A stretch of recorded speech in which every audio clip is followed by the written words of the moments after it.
Today, SAI News is about scale and trust.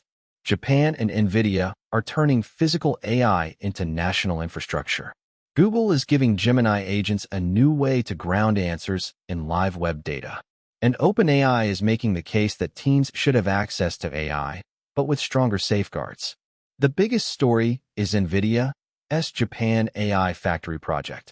140 megawatts of Vera Rubin compute aimed at robotics and physical AI. Then Google adds parallel web search as a grounding option for Gemini enterprise agents. Finally, OpenAI lays out its argument for safe teen access to AI. Let's start with the biggest story. NVIDIA announced today that it is working with Notra Corporation to launch what it calls the world's first national AI infrastructure for physical AI. The project is tied to Japan's Ministry of Economy, Trade and Industry and its FRONTIA project. According to NVIDIA, the plan is to build a Vera Rubin AI factory with 13,750 Vera CPUs and 27,500 Rubin GPUs. NVIDIA says that adds up to 140 megawatts of data center capacity based on its DSX platform. The goal is not just another cloud region.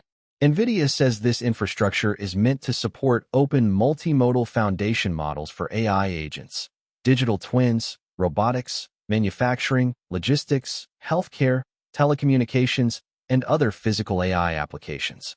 What is confirmed is NVIDIA's July 16 press release.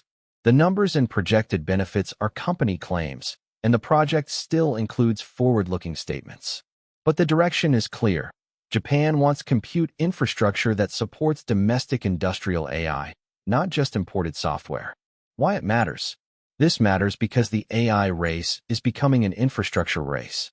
Countries want access to chips, power, data, models, and industrial expertise inside their own borders. For Japan, the obvious target is physical AI, robots, factories, vehicles, and industrial systems that need models trained on real-world data. For ordinary viewers, this is the less visible side of AI progress. The next generation of AI will not only live in chat apps. It will show up in machines, warehouses, factories, hospitals, and logistics networks. Whoever controls the infrastructure has a huge advantage. Next, Google announced a new grounding option for Gemini Enterprise Agent platform. Parallel Web Systems is now integrated as a web grounding provider. Grounding means connecting a model's answer to external information, so the model is not relying only on what it already knows. In this case, Google says grounding with parallel web search can anchor Gemini models in real-time web results and provide citations to original sources. The feature is available across Agent platform. Google says developers can call it through the Gemini API, select it in Agent Studio, and subscribe through Google Cloud Marketplace, with usage metered on the existing Google Cloud invoice.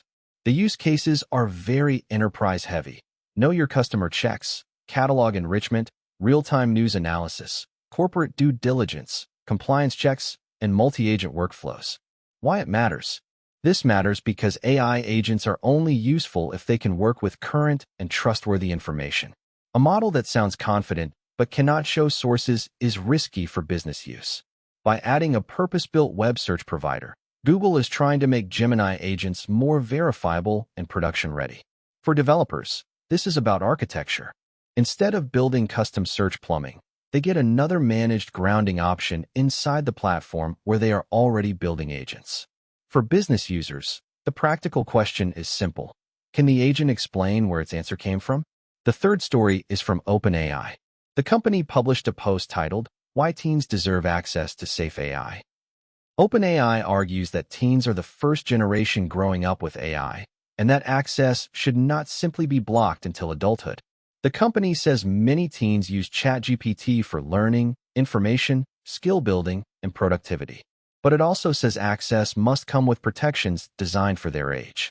OpenAI lists several safeguards it has worked on over the past year: age prediction, parental controls, family resources, and learning features intended to support understanding rather than just handing over answers.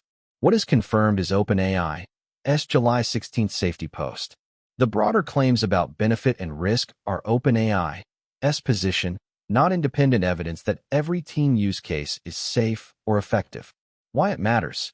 This matters because youth access may become one of the biggest AI policy debates. Schools, parents, regulators, and AI companies are all trying to answer the same question. How do young people learn to use AI without becoming dependent on it, misled by it, or exposed to unsafe interactions? For viewers, this is directly practical if you are a parent, teacher, student, or anyone building AI products for younger users. The future is probably not no AI for teens. It is more likely age-aware AI, stronger defaults, better parental controls, and more pressure on companies to prove that their safety systems actually work. Today's pattern is that AI is moving into real institutions. NVIDIA and Japan are building national AI infrastructure. Google is building web-grounded agents for enterprise workflows. OpenAI is shaping the rules and safeguards around young users. The headline is not just smarter models. It is where AI will run, what information it can trust, and who gets access under what protections. Which story do you think has the biggest long-term impact? Japan's national AI infrastructure, Google's grounded Gemini agents, or OpenAI's teen safety approach? Let me know in the comments, and subscribe for your